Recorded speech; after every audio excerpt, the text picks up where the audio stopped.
The following announcement has been paid for by the New World Order. Remember this, when you're the greatest fighter in the world today, they got a name for you. They don't call you a great fighter, they call you Chael Sonnen. Beat me, if you can. And after tonight, none of you in this ring will ever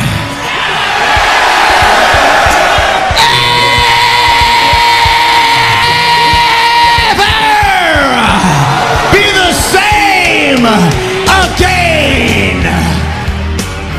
You're talking to the Rolex wearing, diamond ring wearing, kid stealing, woo, wheeling dealing, limousine wreck, jet flying, son of a gun, and I'm having a hard time holding these alligators down. Woo! I'm gonna drink a Coors Light. That's a Coors Light because Bud Light won't pay me nothing. And I have in my cold beer. You have your cold beer? If not, you are fucking jabroni. Wash it down with 1 beer, 2 beers, 3 beers, a shot of whiskey. Yippee-ki-yay, motherfucker. The following announcement has been paid for by the New World Order. Hey, welcome to the Filthy FRB Show. It's Saturday, February. You're going to have to help me out with these dates, Tom. I keep messing them up. Saturday, February 7th, 2015. There you go. That's why I brought this guy in to help me with this. But we got another story, kind of like what we were talking about in the last episode about Anderson. News hit yesterday that the former #1 contender for the UFC welterweight title, Jon Fitchs, he tested positive for his December fight against Polaris in World Series of Fighting at elevated levels of testosterone. What are you hearing about this, Tom? Yeah, I was really surprised to hear this yesterday. From what it sounds like, they actually busted him on the pre-fight test that was done the day of the fight or the day before, so it's in competition. I know that I've seen it reported that it was a pre-fight test. I've also seen it reported that it was a post-fight test. But what I understand is that it was one of the pre-fight tests done right before the fight in that 48-hour window. Yeah, I know it's easy to play like everything makes sense in the rearview mirror, but I saw when he faced off with Polaris at the weigh-in, and he flexed a little. I think it was his left arm. And I'm like, I've never seen Fitch like that. He's always been a strong guy, as most of those guys are. But I was like, why is this guy looking like he's bodybuilding? Yeah.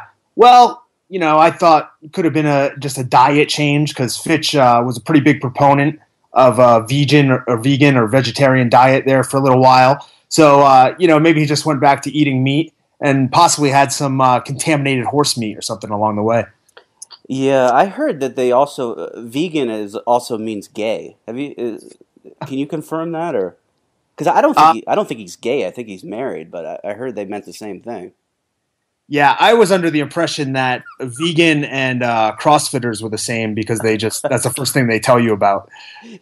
So I got to ask you about this CrossFit thing because it's like their own little cult, and I know there's some people that like to make fun of them, and I don't want to really make fun of them. I mean, they're exercising, they're trying to make themselves better, but like, is it like a little cult or something? I don't think it's the same as some of the cults we've seen in the past, like the one that was trying to follow the spaceship. Oh yeah, slopes about 20 years ago. Yeah, I remember that out in San Diego. Yeah, but actually, you know what? Okay, so here's the deal.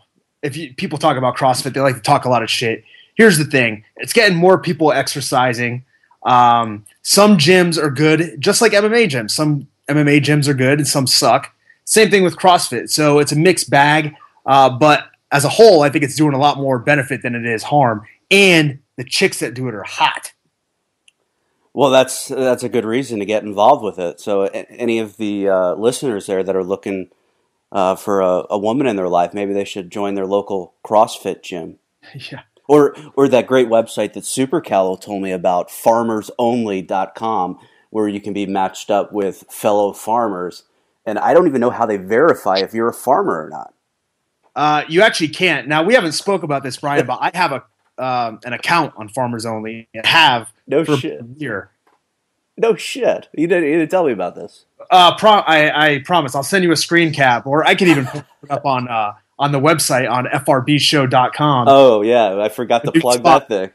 Yeah, I'll post up a picture there if I can figure out how on the blog. So yeah, for sure, I have a Farmers Only account, and they did not verify that I'm a farmer, but it doesn't matter. I haven't checked it in ages, and I'm not too sure the women there are up to par.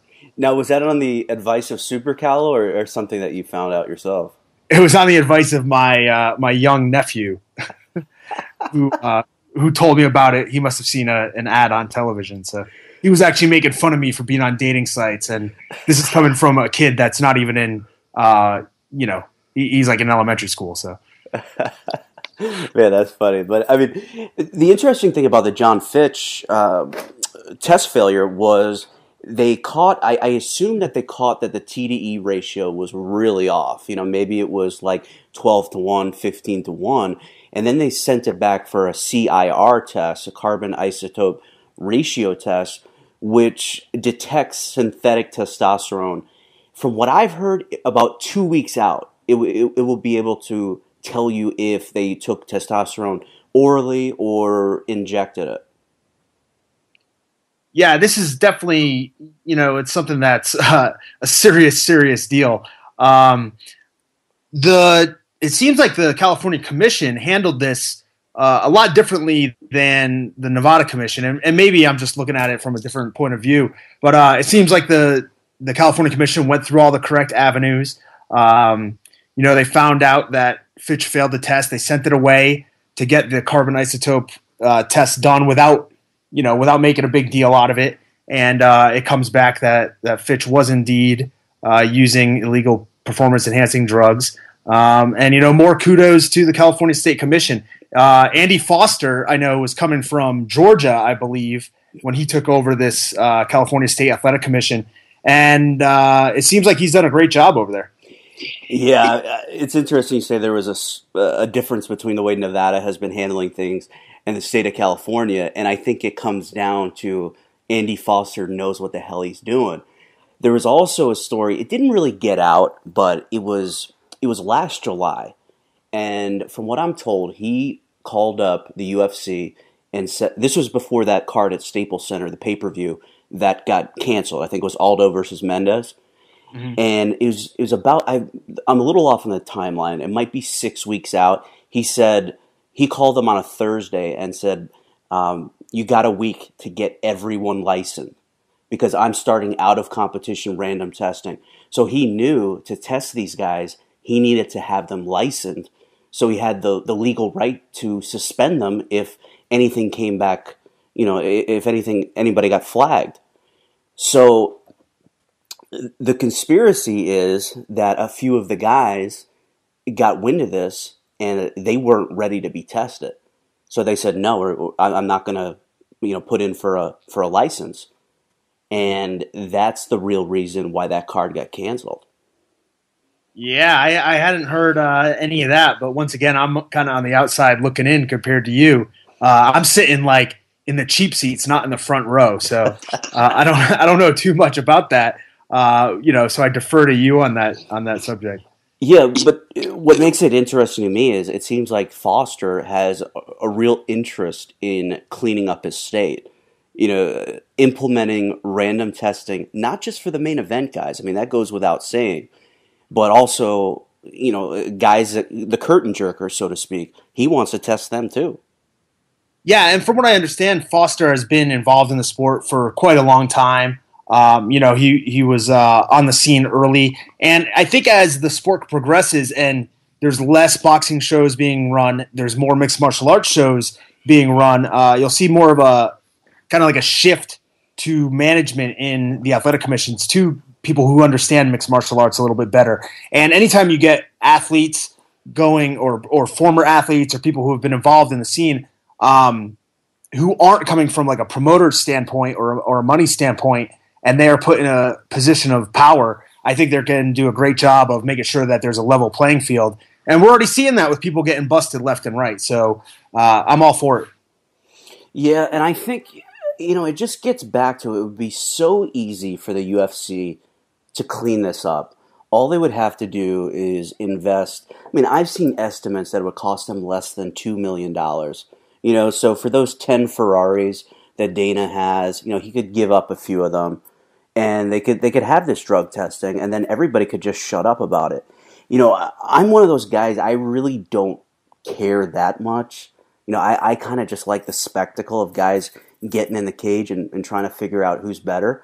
But that's easy for me to say as a fan.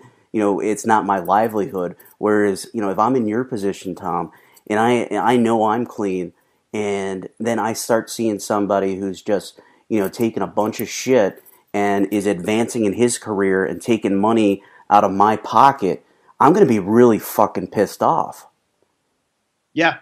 But at this point, I've kind of just come to terms with it that, the fact that guys aren't on the level, guys are using performance-enhancing drugs. They have been since I started fighting. They were far before I started fighting, and they'll continue to be in the future. People are going to figure out how to beat these tests.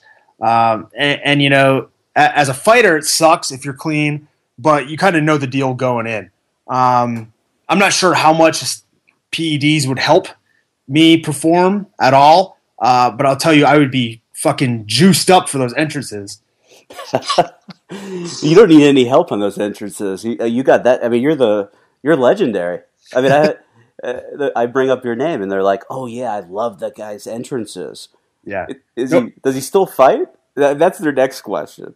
Hey, if I could get paid just to enter the cage, I would do it every single time. So I'm of the mindset that, like, hey, you know how John Lineker and Kelvin Gastelum are coming in way overweight? Yeah. Shit. Don't even fight them. Just take your weigh-in money and put on a little show maybe see if they'll let you walk out to the cage, put on an entrance, and then go home.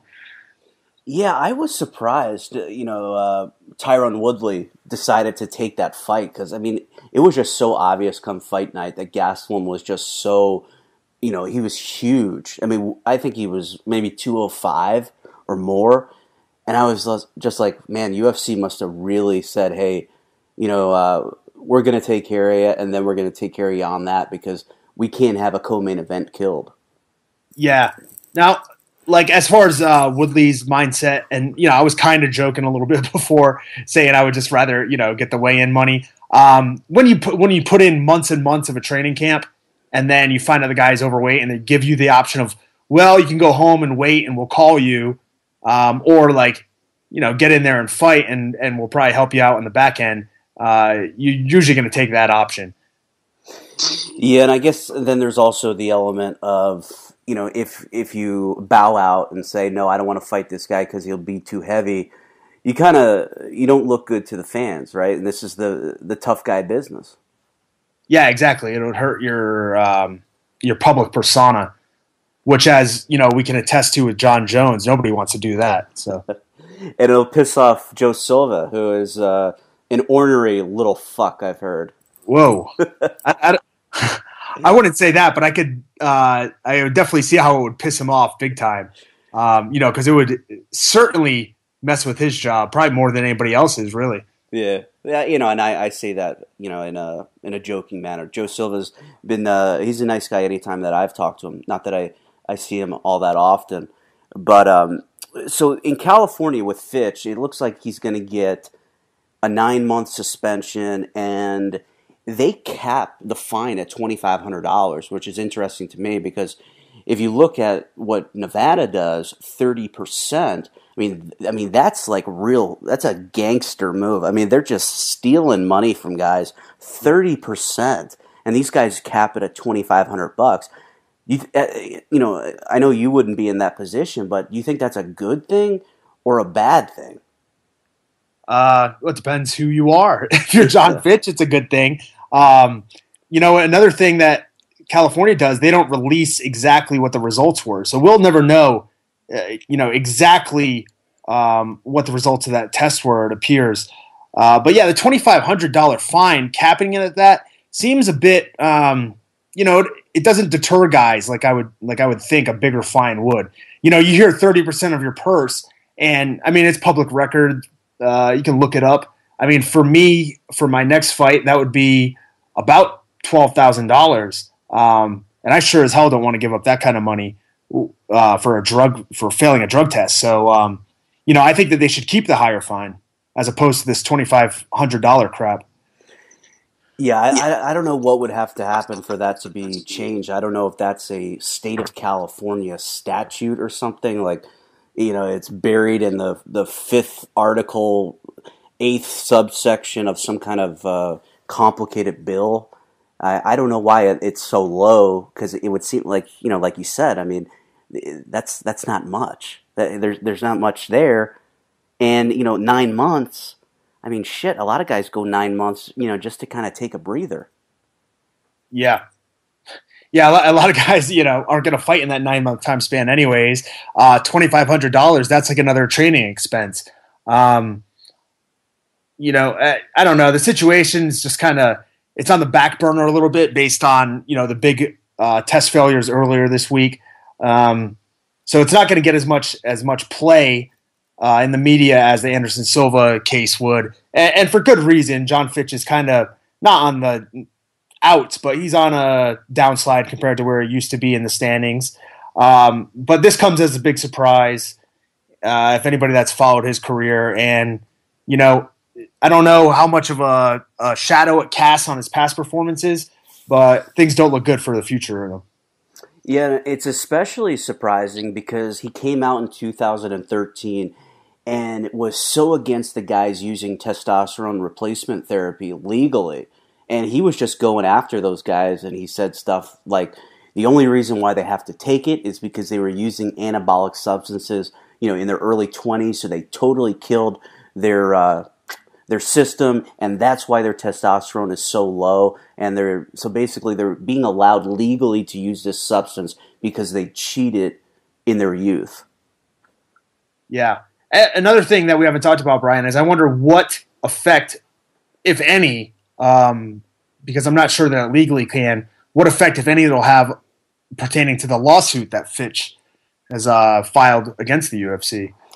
Yeah, I mean, that's interesting. I mean, it doesn't make him look too good. I mean, it certainly doesn't help his credibility that he's just outed as even at the best, a hypocrite. At best, a hypocrite. So, but I don't know the legality if that would affect any of the class action lawsuit. And, I watched a little something on Bloody Elbow this morning. And it was John Nash, who has been covering this for a while, the lawsuit. Kid Nate, I think his name is Nate Wilcox. And I think, I know his first name is Brian, but last name is probably D'Souza or something like that. I forget his Twitter handle. And they were talking about the lawsuit. And basically, it sounded to me, they had a lot more poignant commentary than me on it. But it's kind of hurry up and wait. At this point, at first it has to be qualified as a class, and then other guys can join, or there's several lawsuits might be combined into one, and then they have to agree on a venue. So it seems like things are gonna move real slow with that. Mm-hmm.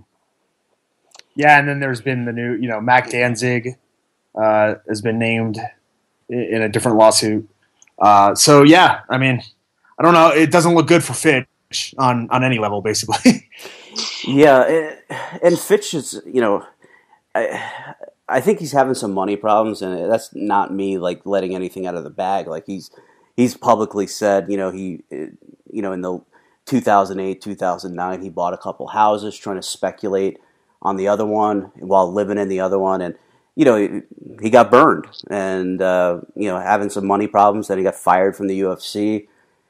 I think he took a job at like an LA Fitness in Syracuse, New York, just so he would have health insurance. And then I think he's in Vegas now. But I think it harkens back. I think when you're desperate, you do things that you normally wouldn't do. And it's very possible that it's just now, when he really has no way to make a living. that he's turned to performance-enhancing drugs to try to prolong his career, for that money to keep coming in. And so from that point of view, I understand it. And that's why, I was saying on Twitter the other day, for 99.9% of the guys who fight inside a cage, this is not a career. This is a career for guys like Anderson Silva and Chuck Liddell and Matt Hughes. It's a career. They can walk away and they're set for life. But if you're a guy, even someone who's had your success, you've had a ton of success. You're 5-4. You've been employed by them for 7 years. I mean, that is so much longer than average. And you can't walk away and not have to worry about money ever again, unless you have a bunch of money that I don't know about. No. So I think the important message is, maybe if you don't want to be caught in one of these situations of desperation, you can't treat this like a career. You got to take it seriously, but you got to have that exit strategy that, hey, if this is taken away from me tomorrow, I'm going to go do this. Yeah, 100%. And I think that's something a lot of fighters are short-sighted about. They see themselves as being in the moment and putting everything into the here and now. And I have been guilty of that in the past as well. I think you just, as you get a little bit older, your everything around you changes, and your ability to look at yourself through a different light changes as well. And you can kind of see the situation for what it is, as opposed to having, the one-track blinders on, because fighting is a really, really selfish sport. And if you don't have that kind of mindset, your career is probably not going to be what it could be. And it takes some downtime, some hardships to see that. Sure. And, the other thing I wanted to talk a little bit about, there was an interview that the aforementioned John Nash of BloodyElbow.com did with Scott Coker in his the Bellator headquarters in Santa Monica, and they talked about a few different things, and I think you had a chance to kind of skim through it, Tom. One of the big takeaways was Coker, at least in this interview, said, if you want to box on Al Heyman's promotion, which is also on Spike, called Premier Boxing, if you want to go box on that, go ahead. You think he's serious? I think he's serious. He said that there's 3 fighters who remain nameless that had contacted him about it. My guess is right off the bat, could be somebody like Melvin Manhoef or Joe Schilling, which in that case, then, yeah, sure, let those guys fight any of the 3 styles that they want. Let them fight MMA, let them fight kickboxing, let them box, because their striking is their forte. Now, if you're talking about like a champion, maybe like Will Brooks getting in there and boxing, you might want to stay away from that. Yeah, and that's why I was kind of surprised by his response. I thought he would kind of qualify it and say, well, how Scott always talks. He says, I tell you, we'll sit down, have a conversation when that happens, and we'll have something for you middle of next quarter. Just a typical Cokerism. But yeah, he was just like, if they want to do it, go do it. But if you're promoting a guy to be one of the baddest guys on the planet in MMA, why do you want him to go across the street in boxing and get his ass kicked? Hey, there's no saying that's what would happen, Brian. We've seen guys come from kickboxing who were the best kickboxers in the world, and then they have trouble striking in MMA. They're completely different sports. I think guys like Manhoef, Schilling, guys who have a good striking pedigree could do pretty well on undercards, maybe even boxing undercards. But, you are taking a risk letting these guys fight. If I was Coker, I probably wouldn't let any of the champions fight, because you are looking at them as an investment.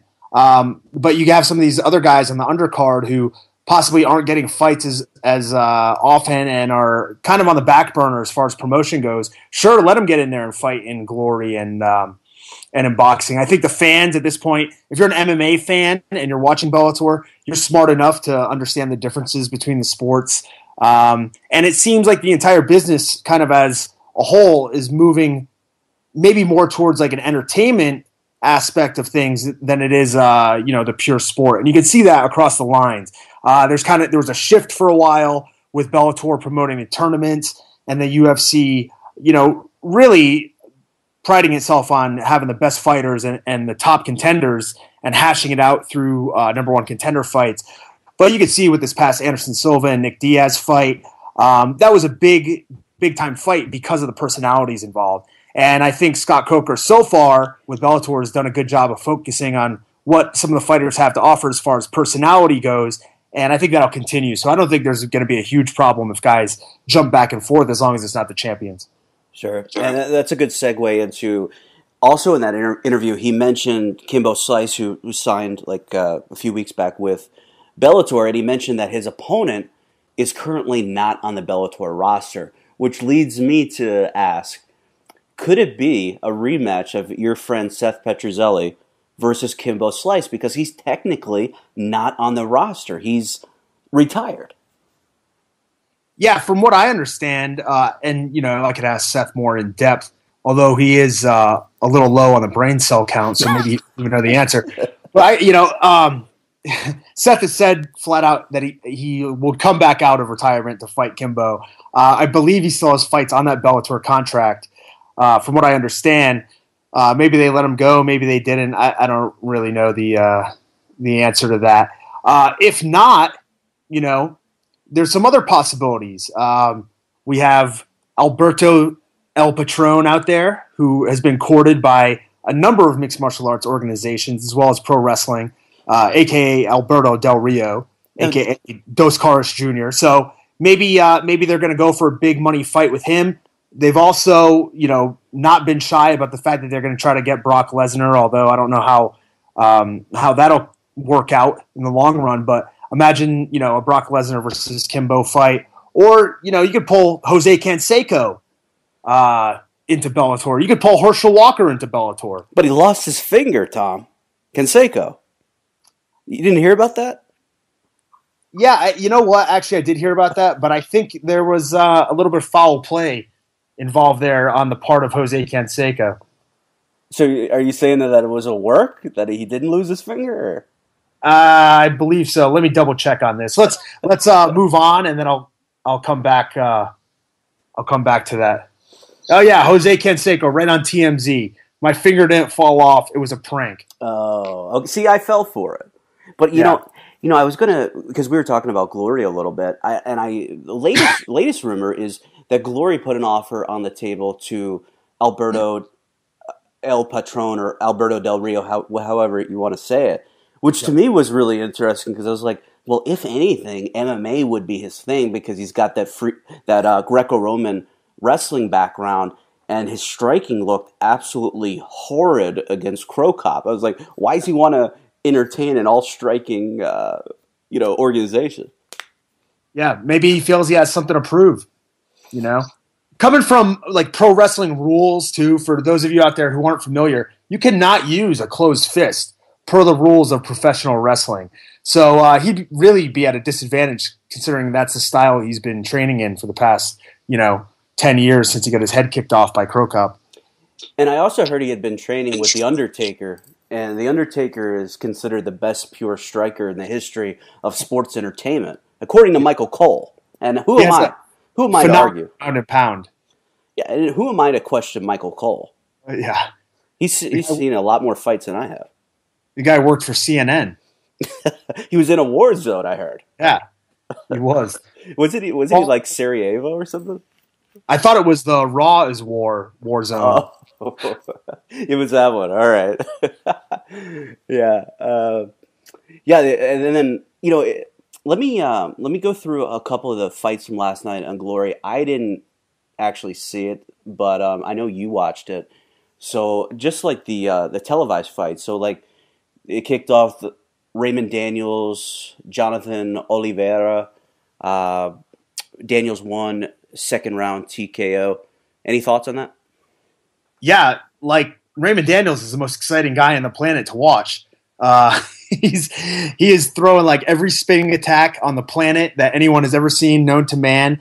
And he actually won by TKO with quite a few spinning attacks. He had a knockdown in the first round with a back spinning heel kick. And then he actually got the win by forcing Oliveira to his knees after hitting a spinning back kick to the stomach. This is one of those fights, and like Raymond Daniels is one of these guys, kind of like Michael Page in Bellator, who's real flashy, almost like Stephen Wonderboy Thompson is somewhat in the UFC, or John McDessie. They throw a lot of spitting attacks, and it's very crowd pleasing. And in this first fight, Raymond Daniels was able to just kind of pick apart Oliveira and confuse him with these spinning attacks and get 3 knockdowns and advance to the finals against the winner of our next fight. Yeah, Niki Holzkin, he defeated Alexander Strukturchenko. Unanimous decision. You're going to have to help me out on Alexander's last name. Yeah, I believe it's Stetcharenko. Okay, that makes sense. All right. Stetcharenko. Yeah, that's as good as it's going to get. This was to me, I thought this was the best fight on the card. There was a lot of back and forth action. Alexander's face had the uncanny ability to become bright red every time he got hit, to the point that at one point, I thought he was going to transform into the Human Torch, perhaps, because he was just like a different shade of red from getting beat up by Niki Holzkin. Holzkin's like a traditional Dutch kickboxer, a lot of low kick combinations. We'll set it up with the hands and with the low kick. A lot of body shots from Holzkin. And, he just kind of put a beating on Stetcharenko across the fight. It ended up being a unanimous decision for Holzkin. Stetcharenko came on strong at the end, but Holzkin was able to hold him off with really superior boxing. Sure, and I just want to mention another guy that I talked to on Twitter that he really knows glory in kickboxing. His name is Michael Stetz. You guys might have heard of him. He choked out some drunk dude on the way back from I think they were in Croatia for a glory event, and they were flying back to New York City, and there was some drunk guy on the plane that was harassing people, and this guy Michael Stetz, he's a journalist. He choked him out, right? Like a sleeper, like a Rowdy Piper standing sleeper. Did you hear about this, Tom? No, I haven't heard about it, but yeah, it sounds pretty awesome. It reminds me of a story that Al Stanky told me. The legendary Al Stanky. His son was a shortstop for the New York Yankees, Andy Stankiewicz, until a young man from Kalamazoo, Michigan, came on the scene named Derek Jeter. Yeah, if you're going to get replaced by somebody, it might as well be Derek Jeter. Yeah, I agree. He's not too bad. I had forgotten you were on that season. I haven't seen. I drank with Al. I think the Tough 7 finale. Really? Yeah. And he was supposed to be cornering people, man. And it might have been the Tough 8 finale. Oh, then. the Tough 8. I'm sorry. Was he in his Team Nogueira rash guard? Yes, he was wearing a rash guard, and he was drinking, and security kept kicking him out, and saying he couldn't corner anybody, and it was just so funny, man. He wasn't taking no for an answer. No, he was phenomenal. He's a character, 100%. So this is a story. If I can get to the story that he told me, he tells me right that he was I believe he was an LAPD officer. Yeah, during all those bad riots in the 60s. Yeah. Yeah, he said he gets a guy in a chokehold, a rear naked choke. I don't know. He might have called it something else. Who knows? But he's got the guy in the Roddy Piper sleeper hold, and he said he starts counting 1,000, 2 1,000, 3 1,000, and everybody's like, "Well, when did you let go?" He goes, "When I counted to 100." And we said, "Hold on, what happened to the guy?" And he's like, "He was dead." And I guess the statute. No, for murder there is no statute limitation. Yeah, but I guess he felt comfortable enough to tell you that story, knowing that you wouldn't tell it on a podcast that has a global listenership. Yeah. Well, I believe he was inebriated, so that story may not be valid. Let's move on here, because this next fight was the worst fight in the history of man, or the best fight, depending on your what you like to see. Was this the military fight? It was the military fight. Yes. Okay, so is that like the the boot camp match, like Iron Sheik versus Sergeant Slaughter, or was this under Glory kickboxing rules? Fortunately for the viewers, this was under Glory kickboxing rules. Now, to me, like I said, this was one of the worst fights / best fights I've ever seen. The fight ended, basically it was a referee stoppage by pity at 56 seconds in the second round, with the Army fighter Cedric Smith defeating the Navy fighter James Hurley. Now, I knew something was going to be up when they showed James Hurley, and the guy looks like, I hate to run this guy down, but he looks like he didn't train at all. You know what he looked like? He looked like C.W. Anderson. Yeah. Had gotten into the Glory kickboxing ring. And so they show him, and then they cut to the crowd, and they show the other members of the U.S. Navy. And there was one woman, I believe, and then two people who I couldn't tell if they were male or female, but they were in the Navy costume. So then they cut to Cedric Smith, who's like 6'5", jacked black guy. And they show, his buddies in the crowd who are, young, in shape, cheering him on. And this guy just put a beating on James Hurley. I'm not sure if Hurley hit him at all. It was like a barrage of punches, kicks, knees. They at one point they clashed heads, and of course James Hurley gets cut and Cedric Smith doesn't. So it looks pretty bad for him. And in the second round, the ref had some pity and stopped the fight. James Hurley, if you by chance listen to this, I'm sorry, buddy, but I don't think you have a future. So the summary of that fight was James Hurley was representing the Navy. He wasn't in shape, and his fellow members of the Navy that came to support him looked like they were from the Village People. Is that just about right? Or I don't know if I'd say the Village People. They were kind of more along the lines like they could be cast as Pat from Saturday Night Live. Gotcha. Okay, so the next fight was Joe Schilling. He defeated Robert Thomas, who's a Canadian, better than nothing, as the Iron Sheik would say, via unanimous decision, 30-26, all three cards. Yeah, he put a beat down on this guy. Joe Schilling, it looked to me after the first round, I thought for sure he was going to gas himself out because he threw, every shot that he threw was powerful. It was on point. And I thought there's no way he can keep this up for 3 rounds. Well, lo and behold, what do I know? Because he beat the crap out of him even worse in some of the later rounds. And to me, this kind of looked like, knowing that Joe Schilling had been training with the Diaz brothers, kind of looked to me like he went out there with the mindset that there's no way in hell that he was going to get tired. And he put a real beat down on Robert Thomas.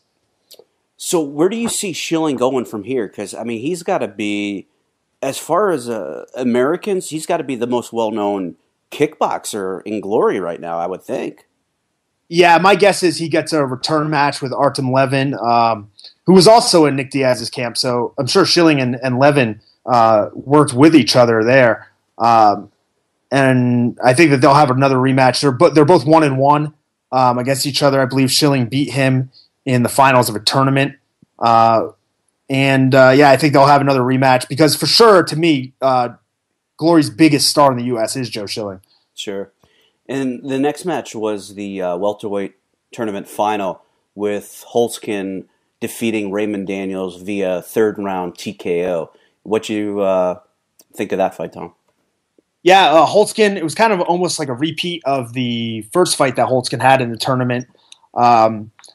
He was a better technician. He would cut Raymond Daniels off and catch him in the corner nonstop. Raymond Daniels does a good job if he can keep away from you, but Holtzkin was able to trap him in the corner, use superior footwork, cut him off, and really put a beating on his body. He caught him real early on in the fight with a body shot that dropped him, and you could tell Daniels never recovered. He would get hit to the body and take a knee. I believe that the fight ended after the fourth knockdown of the fight, which under Glory rules ends it. So, Holtzkin looked dominant. He looked great. The third round started. Daniels came out, had probably his best round, but Holtzkin just waited him out and took it to him. Sure. And then the last fight of the evening was Rico versus Errol Zimmerman, ended with Zimmerman suffering a knee injury. What was the extent of the knee injury? Was it did he tear it, or how bad was this?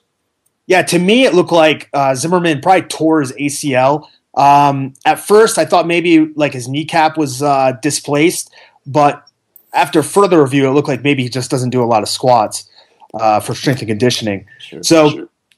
Yeah, I'm guessing he kind of tore his ACL or one of the ligaments in there. He tried a wild spinning back fist. Now, he was getting picked apart by Verhoeven and rocked earlier in the first round and in the second round. So I think it was he was fighting an uphill battle at this point. Tried a spinning back fist, was way out of position and out of control, and suffered for it. Landed bad on his leg. Looked like his knee buckled, and then that was the end of it from there. To me, and it was weird to hear the announcer say that they thought Zimmerman came in great shape because he looked like, to me, like he had eaten Daniel Cormier on his fattest day, So I think, Verhoeven's, he's a good technician, but he was definitely, one step ahead of Zimmerman. Zimmerman's got a lot of power, but he was chasing Verhoeven around. I think Verhoeven was just going to pick him apart anyways. The strangest thing to me is after the fight, I don't understand this because I've been to the Netherlands twice, but like you could see it with Alistair Overeem and you could tell with Verhoeven speaking after. They have this uncanny ability to just like sound cocky and look cocky. Like Verhoeven's talking about, how he respects Zimmerman and they'll do it again, but just the look on his face just looks so smug.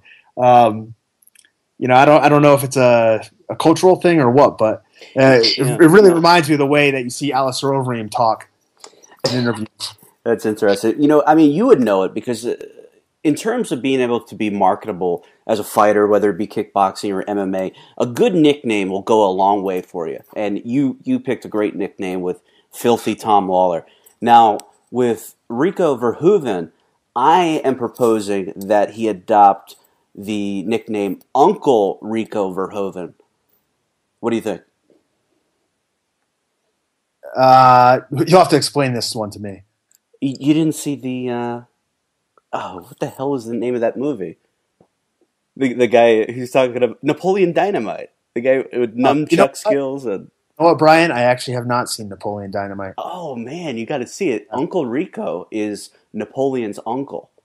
Okay. And the only thing he talks about is how good of a high school quarterback he was. And he's always throwing the football around, and he can't throw the ball worth a damn, but if you ask him, he's like Joe Montana, Dan Marino, but somehow just didn't get his chance. But man, you got to see that movie. It's really funny. I'm glad you didn't mention Tom Brady in there because if you said anybody was even close to as good as him, I'd be pissed. Well, I don't know that much about football. I watch it, of course. And growing up, I'm in my early 30s, and to me, the guy, the best guy was always Joe Montana. He was better than Elway. He was better than any guy that you can mention in that era. And now there's some people saying Tom Brady has taken over. He's the best quarterback of all time. And what do you think, Tom? And don't be biased. I know you're a Pats fan. Yeah, absolutely no bias here. But I think, honestly, it's tough to say because you're in the moment. People knew like Michael Jordan was the best ever as he was playing. And I think some people realized that with Tom Brady.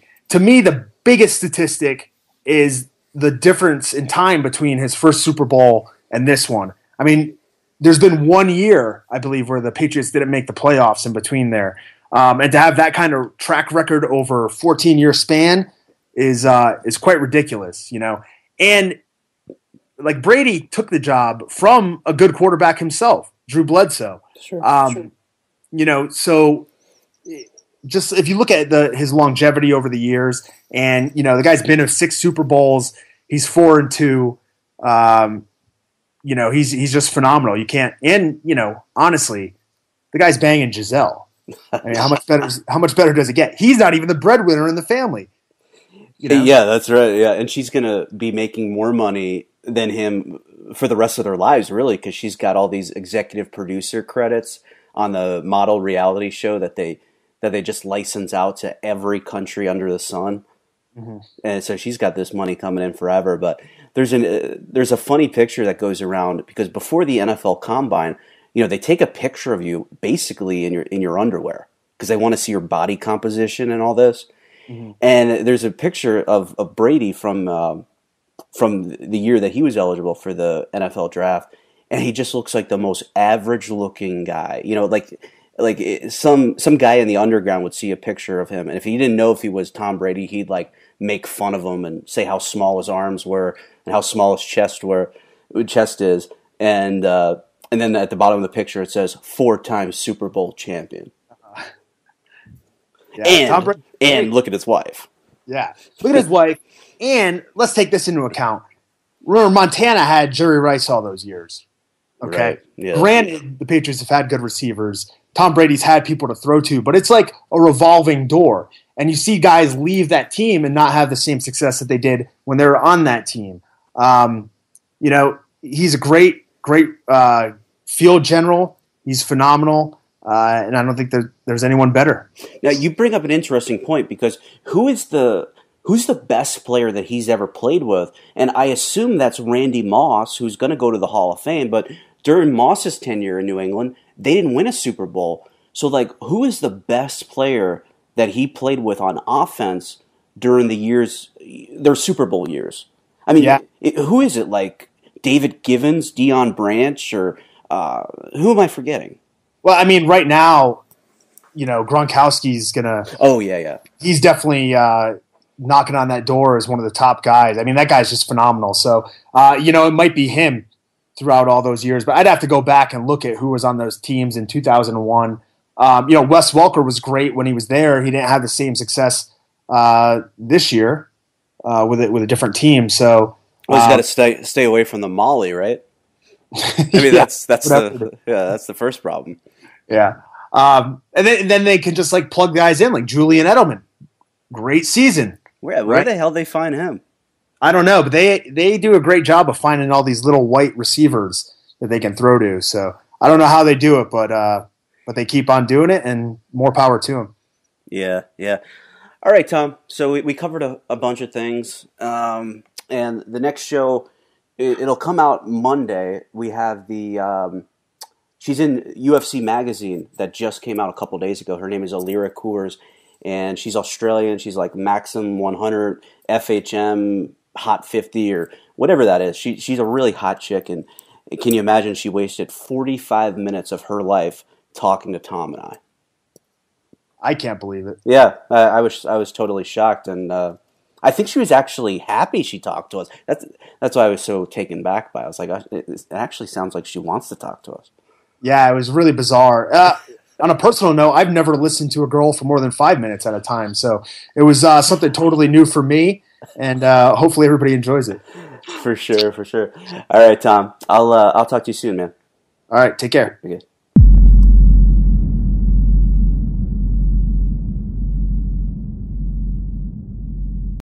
Been a strong guy, as most of those guys are, but I was like, why is this guy looking like he's bodybuilding? Yeah. Well, you know, I thought it could have been just a diet change, because Fitch was a pretty big proponent of a vegan or vegetarian diet there for a little while. So, you know, maybe he just went back to eating meat and possibly had some contaminated horse meat or something along the way. Yeah, I heard that they also vegan also means gay. Can you confirm that, or because I don't think he's gay. I think he's married, but I heard they meant the same thing. Yeah, I was under the impression that vegan and CrossFitters were the same, because that's the first thing they tell you about. So I got to ask you about this CrossFit thing, because it's like their own little cult, and I know there's some people that like to make fun of them, and I don't want to really make fun of them. I mean, they're exercising, they're trying to make themselves better, but like, is it like a little cult or something? I don't think it's the same as you know, some of the cults we've seen in the past, like you know, the one that was trying to follow the spaceship. Oh yeah, slopes about 20 years ago. Yeah, I remember that out in San Diego. Yeah, but actually, you know what? Okay, so here's the deal. People talk about CrossFit, they like to talk a lot of shit. Here's the thing. It's getting more people exercising. Some gyms are good, just like MMA gyms. Some MMA gyms are good, and some... The following announcement has been paid for by the New World Order. Remember this.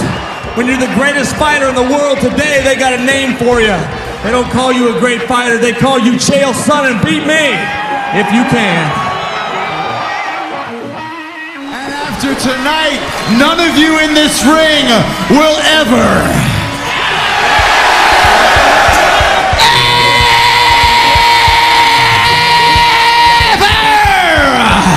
be the same again. You're talking to the Rolex wearing, diamond ring wearing, kid stealing, woo, wheeling dealing, limousine right, jet flying, son of a gun, and I'm having a hard time holding these alligators down. Woo! I'm gonna drink a Coors Light. That's a Coors Light because Bud Light won't pay me nothing. And I have my cold beer. You have your cold beer? If not, you are fucking jabroni.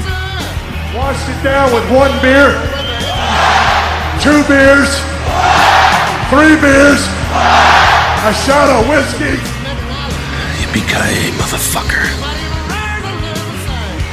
The following announcement has been paid for by the New World Order. Suck. Same thing with CrossFit. So it's a mixed bag, but as a whole, I think it's doing a lot more benefit than it is harm. And the chicks that do it are hot. Well, that's a good reason to get involved with it. So any of the listeners there that are looking for a woman in their life, maybe they should join their local CrossFit gym. Yeah. Or that great website that Super Callow told me about, farmersonly.com, where you can be matched up with fellow farmers. And I don't even know how they verify if you're a farmer or not. You actually can't. Now, we haven't spoke about this, Brian, but I have an account on Farmers Only. I have No for shit. a year. No shit. You didn't tell me about this. I promise. I'll send you a screen cap, or I can even put it up on the website on FRBshow.com. Oh, yeah. I forgot to plug that thing. Yeah, I'll post up a picture there if I can figure out how on the blog. So, yeah, for sure I have a Farmers Only account, and they did not verify that I'm a farmer, but, you know, it doesn't matter. I haven't checked it in ages, and I'm not too sure the women there are up to par. Now, was that on the advice of Super Callow or something that you found out yourself? It was on the advice of my young nephew, who told me about it. He must have seen an ad on television, so he was actually making fun of me for being on dating sites, and this is coming from a kid that's not even in, he's like in elementary school, so.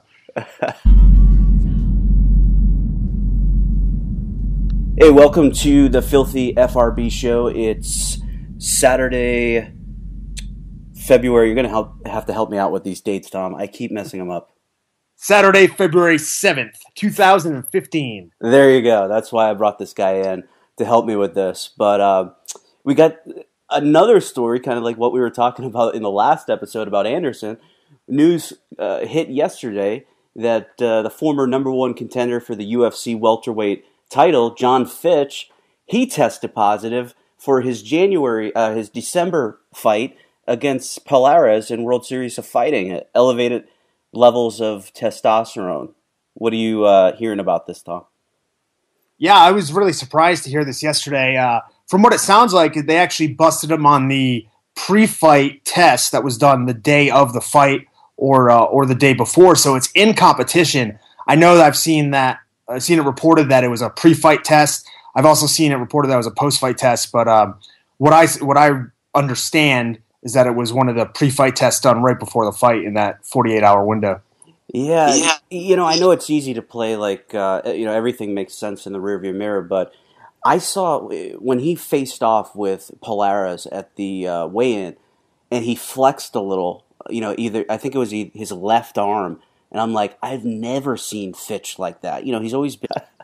Man, that's funny. But, I mean, the interesting thing about the Jon Fitchs test failure was I assume that they caught that the TDE ratio was really off. Maybe it was like 12-1, 15-1, and then they sent it back for a CIR test, a carbon isotope ratio test, which detects synthetic testosterone.